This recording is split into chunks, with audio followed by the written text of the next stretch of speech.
Mutima wanje ishime kuko uriho mu mahitamo yawe.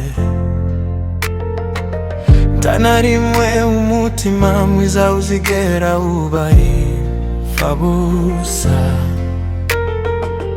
Nubwo rimwe na rimwe ukomeretswa n'abo wagiriye neza,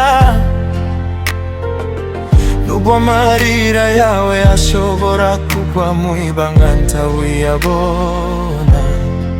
Mbega rero mukundwa, kugukunda ni ukwikunda.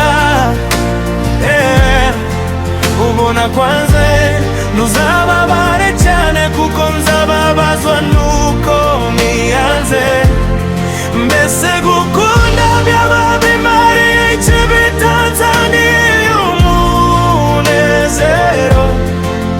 Mutima wanjye komeza kuba mwiza, komeza kuba mwiza.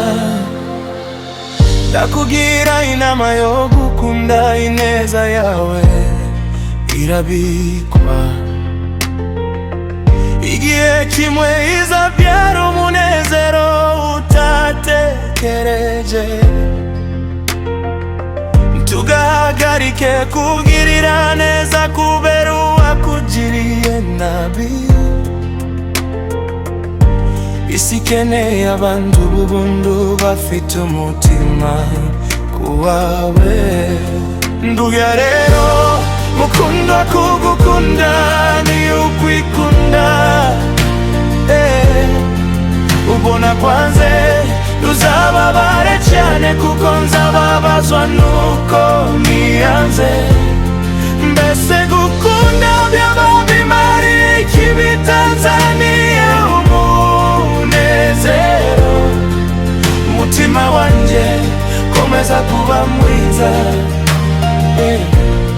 komeza kuba mwiza. Kugukunda nibo uzahirwa ukabaho mu bishimo. Amahoro yifuzwa na bose azaba umunsi wawe wose.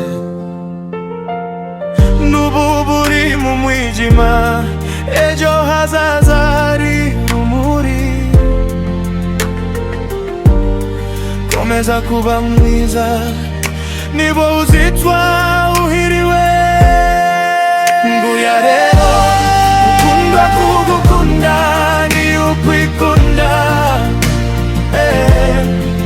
Ubona kwanze tuzababare cyane kuko nzababazwa nuko niyanze.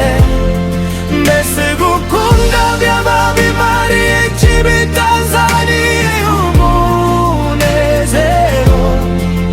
Mutima wanjye komeza kuba mwiza, komeza kuba mwiza.